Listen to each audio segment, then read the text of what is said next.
오늘 말씀의 제목은 삶에 쫓기지 말고 믿음을 쫓아 살아라는 제목으로 말씀 증거하겠습니다. 물고기를 잡으면은 금방 죽는 물고기들이 있고 잘 죽지 않는 것들이 있다고 합니다. 여러분 고등어나 갈치, 꽁치 TV로 말고 살아있는 거 본 기억 있으십니까? 고등어나 갈치, 꽁치. 근데 여러분 장어나 낙지 이거 장어 살아있는 거 많이 보셨죠? 낙지 보십시오. 여러분 검전 봉지에 넣어놔도 꿈틀거리고 잘라도 살아있고 그냥 뜨거운 물에 던져야 그때 없어지고. 그러니까 빨리 죽는 물고기들의 특징 중에 하나가 굉장히 스트레스를 많이 받고 그 성격이 급하대요. 현대인들이 갖는 생각 중에 하나가 어떻게 보면 고등어나 갈치나 꽁치, 예? 굉장히 스트레스도 많이 받고 뭔가 그렇게 쫓겨요. 늘 이루겠다. 이제는 우리 교회가 이제 안정화가 돼서 다음 달에는 이제 저희 교회에서도 큰 행사도 하고 많은 일들 하는데 그 선교 우리 개척 초창기 때는 외부 공격도 많지 않았습니까? 그리고 또 여러분은 평신도지만 목회자들도 스트레스 받으면 뭔가 풀어야 될 거 아니에요. 근데 이제 마땅치가 않은 거예요. 제가 술을 마시겠습니까? 춤을 추겠습니까? 근데 그래서 제가 그때 스트레스를 받으면은 나름대로 자격증을 하나하나 땄던 거예요. 그러니까 그래서 제가 그때 진짜 어려운 자격증을 몇 개 땄어요. 근데 문제가 뭐냐면 그때 자격증을 하나 따다 보니까 또 재밌더라고요. 그래서 진짜 어려운 자격증을 따려고 그 거의 고시 수준이었거든요. 전지를 다 사다 놨어요. 거의 직업이 바뀔 정도로 굉장히 강력한 자격증이었는데 그거를 신방 마치고 밤이면 그걸 공부를 한 거예요. 그 스트레스를 거기다 다 푼 거죠. 어느 날 귀에서 윙 하는 소리가 들리더니 한쪽 오른쪽 귀가 터져버린 거예요. 너무 스트레스를 많이 받아서 이게 돌반청, 난청으로 이어져가지고 제가 아는 그 한양대 그 이비인후과의 권인우 교수님 찾아갔는데 몇 주간 치료받았는데 안 돼요. 이건 안 된대. 그러다가 이제 스토리는 아시죠? 부활절 전날 귀가 다시 열렸는데 중요한 거는 스트레스나 쫓기는 삶이 이렇게 사람들에게 많은 스트레스를 주는구나. 여기 계신 분들 지금 다 쫓기고 있죠. 인사고과 승진 때문에 쫓기고요. 또 뭔가 자산 형성을 해야 되는데 그것 때문에 쫓기고. 오늘 본문 보면은 대표적으로 쫓기는 사람이 나왔어요. 누구냐면은 그 사울왕이거든요. 여러분 사울왕이 어떤 인생이었냐면은 사실 금수저였어요. 아버지 이름이 기스예요. 그 당시에 굉장히 영향력 있고 부유했대네요. 그러니까 사울은 왕이 안 돼도 그 베냐민 지파에서 진짜 잘 나가고 편하게 한마디로 일 안 하고 편히 살 수 있는 인생이었어요. 그런데도 이 왕이 됐는데 그쯤 되면은 경쟁자도 없잖아요. 그때는 남북왕국 갈라지기도 전이니까 편하게 살 수 있었는데 그때 막 쫓긴 거예요. 다윗이 내 자리 뺏으면 어떡해? 또 아람이나 주변 왕이 날 공격하면 어떡해? 그러니까 이미 이룬 사람들도요 쫓기면은 다 사울같이 됩니다. 이미 다 주어졌는데도 불안불안하는 거예요. 더군다나 사울의 외모가 멋있었대요. 다른 사람들보다 머리가 하나 더 있었대요. 얼마나 은혜가 됐는데. 나도 이 정도 됐으면 여러분 벌써 내가 말만 해도 여러분 다 순종하고 그랬을 텐데. 제가 어떤 주석 보니까 다윗의 외모를 평가할 때 그 사무엘 선지자가 그랬잖아요. 사람은 외모를 보거니와 여호와를 중심을 보신다. 이 구절을 보고 다윗이 굉장히 작고 외모가 떨어졌다고 평가하시는 분도 있는데 그건 아니에요. 사무엘이 하나님이 그런 음성을 주셨다는 거지 다윗의 외모가 떨어졌다고 단정할 수는 없는 거예요. 그리고 여러분 사울왕이 골리앗하고 싸울 때 자기 옷을 벗어줬죠. 그러니까 어떤 사람은 그래요. 다윗이 굉장히 작았을 거예요. 그러니까 옷 못 입고 나갔지. 근데 여러분 잘 생각해 보세요. 사울이 2X 라지인데 다윗이 스몰이면 자기 옷 줬겠습니까?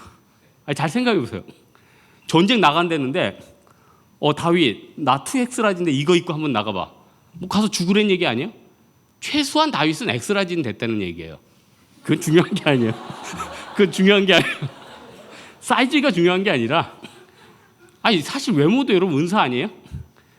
제가 여태껏 양육한 형제 중에 성은 얘기 안 할 거예요. 현자라고 숫자라는 형제가 있는데 성은 얘기 안 해요. 이 형제가 내가 볼 때는 이전교회에서 제일 잘생긴 형제였어.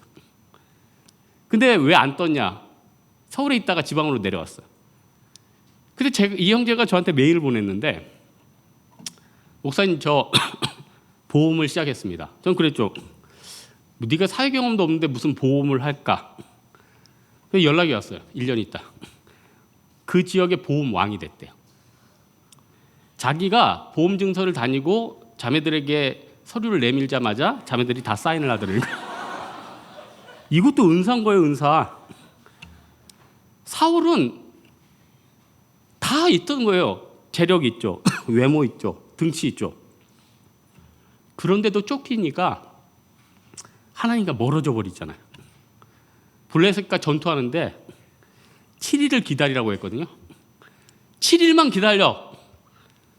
그 7일을 못 참았던 거예요.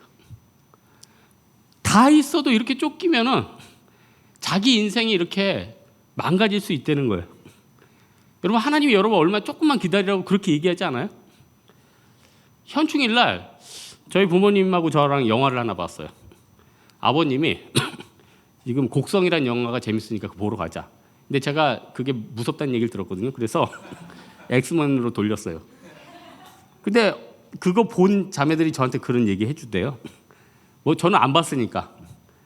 아마 황정민 씨가 악한 역으로 나왔나 봐요. 어서 집으로 들어가라. 주인공이 왠지 느낌이 안 좋아요.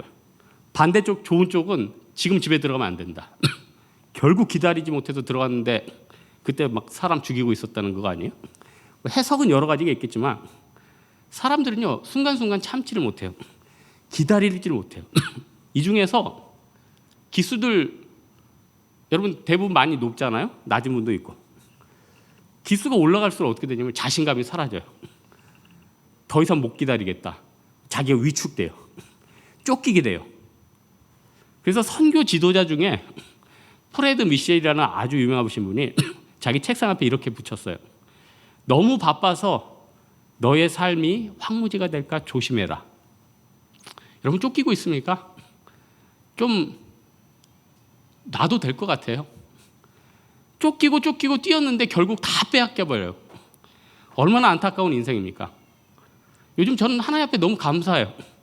옛날에 이것저것 했는데 물론 했던 게 후회스럽진 않아요. 왜냐하면 제 나름대로 그게 또 저한테 좋은 것들이니까. 근데 계속 제가 쫓겨서 더 나은 것들을 추구했다면은 내가 진짜 구하는 우리 예수님, 하나님의 은혜, 축복, 영적인 좋은 것들 이걸 못 얻었을 것 같아요. 또 하나 쫓기면 우리가 잃어버리는 것 중에 하나가 주변 사람들의 가치가 안 보여요. 오직 나밖에 안 보여요. 어떤 사람들의 영적인 수준을 알려면요, 그 사람이 이웃을 어떻게 생각하고 그 사람이 이웃에 대해서 어떻게 얘기하는가, 그거 생각하면은 그 사람 수준이 나와요. 저는 여러분 믿어지지 않겠지만은 저는 여러분 진짜 가치 있게 생각해요. 여러분 중에 잘 나가는 사람도 있고 가난한 사람도 있을 거예요. 정말 저 다 가치 있게 생각해요. 제가 이번 주에 우리 대만 준비위원장들하고 회식이 있었어요. 회식이 있었는데 어떤 식당인데 뭐 음식을 싸갈 수가 있었어요. 제가 여러분 요리 좀 하는 거 아시죠? 그래서 제가 현미밥을 아주 찰지게 지었어요. 그 현미는 그냥 먹으면 까끌까끌해서 잘 못 먹으니까 찹쌀을 좀 넣어줘야지 맛있어요. 그래서 압력밥솥에서 맛있게 만들었어요. 그리고 돼지는 목살 중에 이렇게 아주 좋은 걸로 잘라오고, 그렇게 해서 이제 들고 가는데, 여러분 보통 때 여러분 거지 만나기 쉽습니까?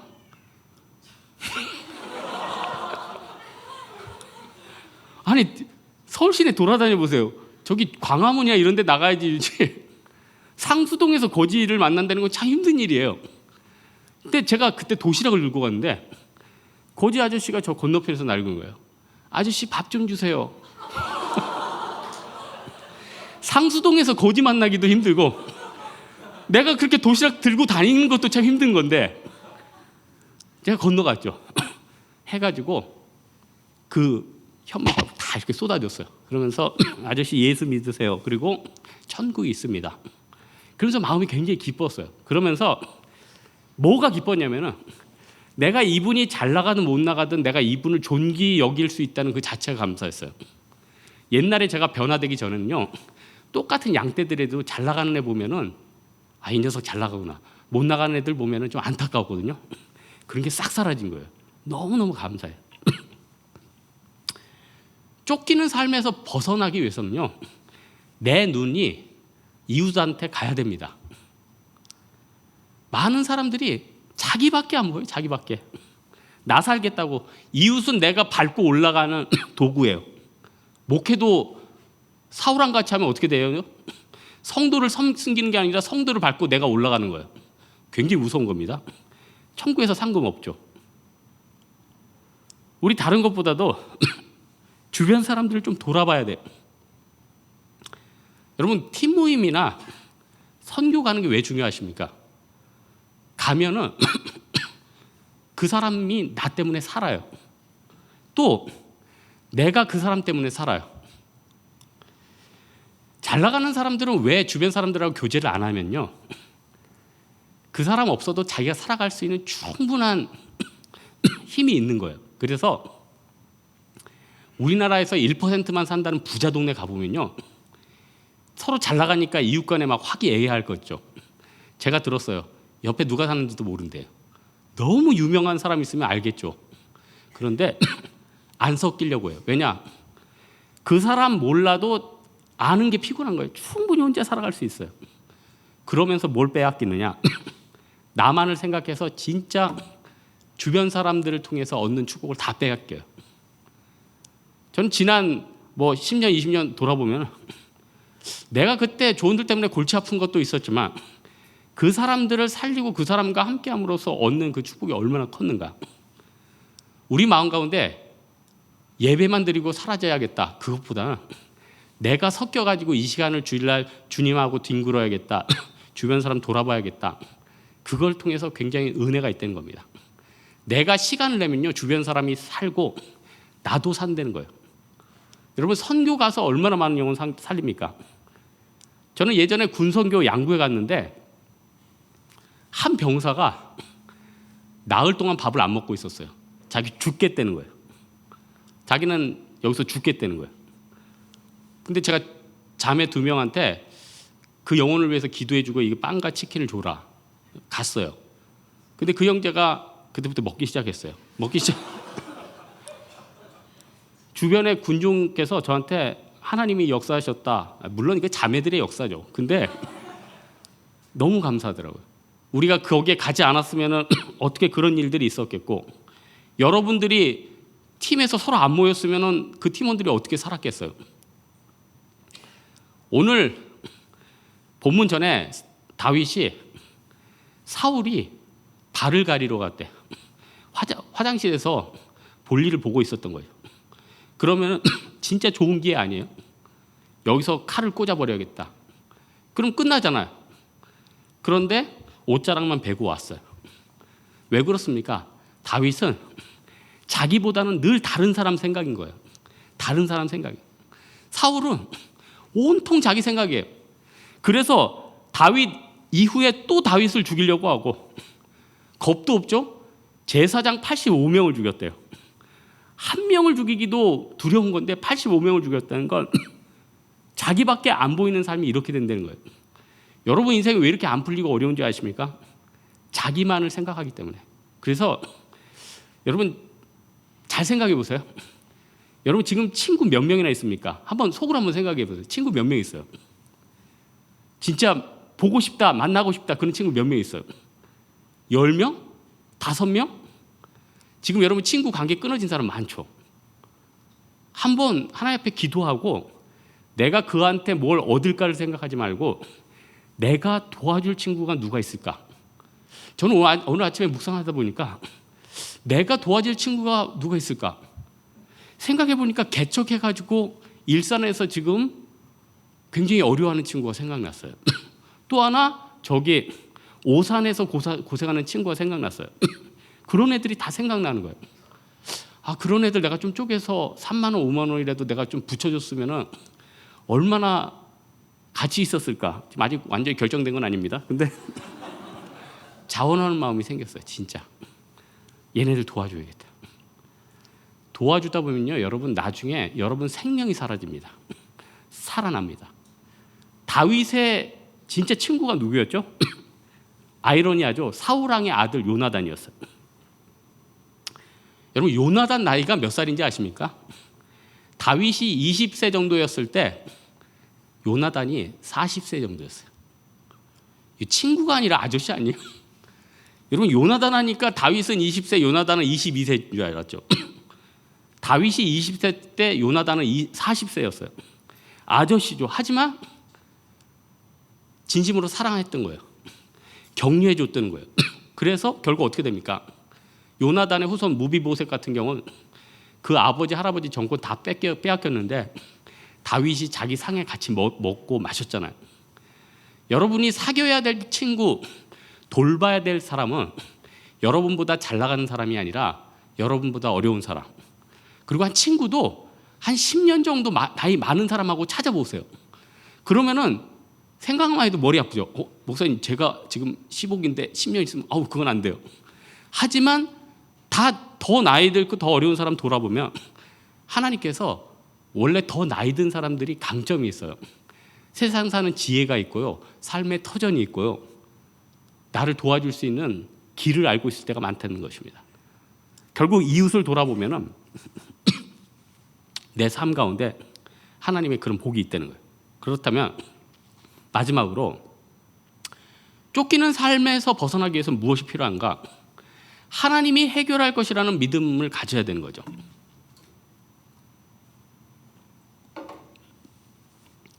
쫓기는 삶을 살다 보면은 늘 불안해요. 쫓겨요. 그리고 문제를 처리해야 되니까 인간관계를 동원하고 물질을 동원합니다. 여러분 문제 딱 터지면은 제일 아쉬운 게 뭐죠? 내 통장에 돈이 있다면, 우리 부모가 좀 더 든든하다면, 그러면서 왠지 나는 어떤 일 터지면은 내 뒤를 봐줄 사람이 아무도 없어. 두렵지 않습니까? 그러나 세상 일을 보세요. 부모가 그렇게 잘 나가도 꼬여가지고 감옥 가는 애들도 있고요. 옛날에 그 박한상 생각 안 납니까? 부모가 그 동대문에서 100억대 자산가를 했잖아요. 그런데 그 마귀한테 쫓겨가지고 살인하고 지금 복역하고 있잖아요. 세상은요, 힘이 있고 술을 잘 쓰면 문제가 풀릴 것 같아요. 그러나 하나님은요, 단번에 그걸 엎어버린다는 겁니다. 열왕기상 1장에 보면요, 왕이 쟁탈전이 나와요. 다윗이 죽었어요. 좀 죽기 전이네요. 다윗이 죽었으면 그 다음 왕이 누가 돼야 됩니까? 첫째 아들 암논은 셋째 압살롬한테 죽었어요. 셋째 압살롬은 당시 참모총장이 누구였냐면 요압 장군이었거든요. 요압이 삼지창으로 찔러 죽였어요. 이제 서열로 봤을 때 다윗의 다음 타자는 넷째 아도니아예요. 근데 하나님 예언은 솔로몬이란 말이에요. 그러니까 아도니아가 생각해 보니까 내가 정권을 잡아야 된다. 그래서 발빠르게 움직였어요. 참모총장인 요압한테 찾아갔어요. 내가 네 번째 아닙니까? 제 순 아닙니까? 저를 밀어주십시오. 참모총장이 오케이. 다윗왕은 요압을 두려워했어요. 참모총장인데 너무 센 거예요. 그래서 다윗왕이 평생 두려워했던 게 참모총장이었던 요압이었어요. 근데 요압이 아도니아를 밀어준대. 그 다음에 장악해야 될 때가 어디입니까? 종교계 아니에요? 대제사장인데 아비아다라고 사독이 2명 있었어요. 원래 대제사장은 1명이 되게 돼 있는데 다윗 때 그 법궤를 뺏겨가지고 법궤랑 장막이 분리가 됐어요. 그래서 그때만 유일하게 사독 대제사장, 아비아달 대제사장 갈렸어요. 딱 보니까 사독보다는 아비아달이 자기한테 붙을 것 같아요. 그래서 아비아달한테 갔어요. 이제 나를 좀 지지해 주십시오. 지지하겠다. 이제 정치 종교계를 다 잡은 거예요. 게임 끝난 거 아니에요? 잔치를 벌였더니 사람들이 다 몰려와서. 근데 하나님이 선지자 하나를 딱 보내더니 솔로몬이 해야 된다 하면서 순간적으로 대세가 완전히 바뀌었어요. 그래서 결국 어떻게 됩니까? 요압 참모총장 대신에 분하야가 참모총장이 되고, 아비아달이 폐쇄되고 사독이 대제사장 되고, 모든 판이 다 뒤집어져 버리지 않아요? 오늘 본문에 보면 사울 왕이 다윗한테 이렇게 얘기하죠. 넌 틀림없이 이스라엘의 왕이 되고 이스라엘은 내 손에서 굳건해지리라. 무슨 말입니까? 내가 이제 왕권 포기한다는 거예요. 하나님의 뜻이면은 어쩔 수 없다는 거예요. 그렇게 볼 때 여러분, 우리의 인생 가운데 내가 직장에서 평가 잘 받겠다, 내 노후를 준비하겠다, 내가 스펙 따야겠다, 아둥바둥할 필요 있습니까? 하나님의 뜻이면은 여러분 절대 직장에서 못 잘라요. 하나님의 뜻이면요, 여러분이 회장 아들이라도 물러날 수밖에 없어요. 왜냐? 하나님의 주권이 그만큼 크기 때문에. 그래서 예전에는 여러분 그 선교 때 막 연차 팍팍 쓰는 애들 제가 걱정됐어요. 너 그렇게 쓰다가 잘린다. 근데 지금은요, 팍팍 쓰라고 해요. 마음껏 써, 마음껏 먹어, 마음껏 정시에 퇴근해. 두렵겠죠? 그러면 의외로요, 개의 길이 열릴 수 있어요. 직장에서 제 창조적인 애다. 뭔가 쟤한테 답이 있을 것 같다. 팀장 돼요, 팀장. 여러분, 지금 이 시대를 잘 분석해야 되는데, 지금 시대는요, 산업혁명이나 이런 시대가 아니에요. 옛날 같았으면 시간을 인풋을 하면 아웃풋이 나오잖아요. 그러니까 직장에서 늦게 퇴근하고 이러면은 그만큼 뛰면 그만큼 나왔거든요. 근데 사실 지금 직장에서 그렇게 늦게 앉아 있어서, 공무원도 그러고 여러분 그 제가 바쁜 사람도 알지만 눈치 보면서 못 나온 사람도 많이 알거든요. 그래서 좀 혁신적인 직장 같은 데는 CEO들이 쫙 변화된 데는 자기들이 깨버리죠. 팀장이 먼저 너 출근해라, 아니 먼저 퇴근해라, 네가 먼저 나가라. 그러면서 오히려 그 분위기를 쇄신시켜줘요. 능률이 훨씬 올라요. 훨씬 올라요. 그런데 눈치 보고 그 안에서 미래 걱정하고 이런 데는 아웃풋이 안 나와요. 우리가 이 시대에 외국을 꺾기 위해서는 어떻게 해야 됩니까? 여러분도 마찬가지고 우리 기업도 마찬가지고 창조적인 생각 가지고 나아가야 될 거 아니에요. 그러면은 지금 이건 윗선부터 진짜 변화돼야 되죠. 아래 사람들 의견도 좀 많이 들어주고, 과연 민의가 어떤 얘기를 하고 있는지, 예? 그걸 생각하고 들어야지 조직도 변화되고 더 창조적이고 효율적이 될 거 아닙니까? 우리 너무 인간적인 계산하면서 자기 스펙 쌓는데 또 내 바쁜 인생 가운데 너무 매달려 있다는 거예요. 저는 하나님 앞에 하나님을 의지하면은 하나님이 주시는 축복 중에 하나가 눈이 열린다, 이렇게 표현하고 싶어요. 내가 어느 날 하나님 앞에 간절히 기도했더니요, 하나님이 말씀의 눈을 열어준 적이 한번 있었거든요. 레위기를 신학교 때 몇 년을 공부해도 안 열렸는데 눈이 열리니까 진짜 20분 동안 읽는데 이게 눈으로 쫙 들어오는데 무슨 파노라마처럼 열리는 거예요. 어느 날요, 언어가 안 들어왔는데 어느 날 보니까 중국어가 갑자기 쭉 들어오는 거예요. 제가 지난주에 팀모임 하면서 제가 엑셀의 눈이 좀 열리게 해주십시오 하고 기도 제목을 내놨거든요. 이번 주에 갑자기 엑셀이 쫙 열리는 거예요. 창이 열렸다는 얘기입니다. 창이 쫙 너무 많이 누른 거예요. 그 잘못 누른 거죠. 어쨌든 열렸잖아요. 우리 인생 가운데 하나님이 복을 내주시면은 엑셀의 창이 잘못 열리듯이 여러분 창이 쫙 열리는 거예요. 다윗이 골리앗과 싸울 때 신무기나 이런 거 쓰지 않았어요. 여호와의 이름을 붙잡고 물맷돌 5 중에 하나를 탁 던졌는데 끝났어요. 근데 다윗이 두려워지니까 사울 왕한테 쫓기자마자 칼을 구했는데 그 칼이 어떤 칼입니까? 골리앗 칼이었어요. 옛날에는 물맷돌 하나로 쳐가지고 끝냈는데 이제는 두려우니까 자기가 죽인 골리앗 그 뺏었던 칼을 받아가지고 그걸 들고 도망가고 있어요. 사울 왕이 나타나면 내가 이 골리앗 칼로 맞짱 뜨리라. 다윗이 얼마나 이렇게 많이 변했습니까? 다윗 이렇게 10년 동안 쫓겨다녔습니다. 쫓겨다녔는데 나중에 깨달은 게 뭐냐? 하나님 깨달은 거예요. 그래서 시편에 무엇이라고 얘기합니까? 57편에 내 마음이 확정되고 확정되었사오니 내가 찬송하리로다. 내 영광아 깰지어다. 비파야 수금아 깰지어다. 내가 새벽을 깨우리로다. 그때부터는 다윗이 평온한 거죠. 평온한 거죠.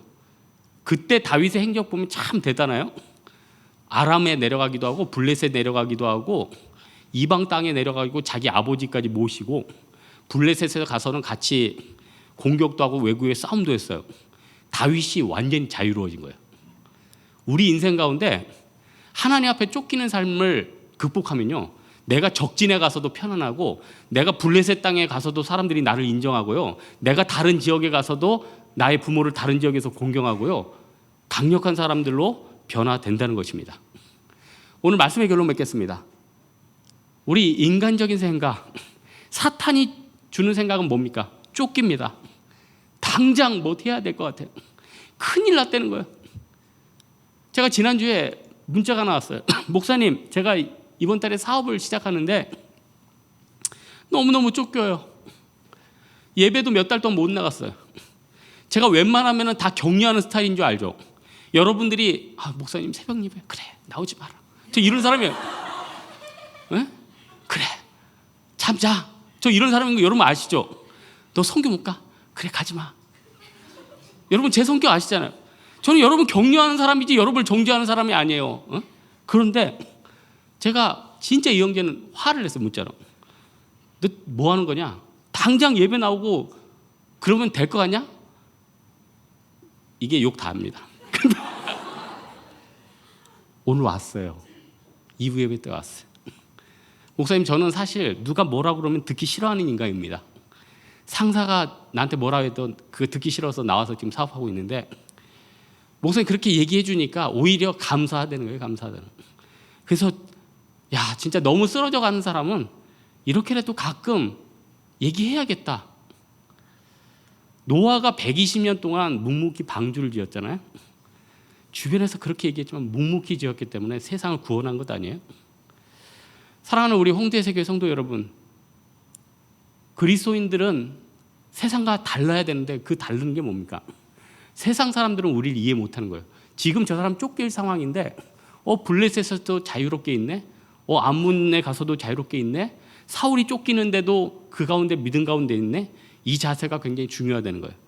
사랑하는 우리 홍대세교회 성도 여러분들, 지금도 굉장히 많이 쫓기고 있지만 이 쫓기는 거 다 뒤로하고, 내가 이 쫓기는 것 때문에 하나님을 멀리할까 두려워하고, 내가 이 쫓기는 것 때문에 이웃을 전혀 못 보는 것을 두려워하고, 오히려 하나님께서 다 풀어주신다, 이 믿음 가지고 나아가는 여러분 되길 주님의 이름으로 축원합니다. 우리 일어나서 부르신 곳에서 한번 찬양할까요?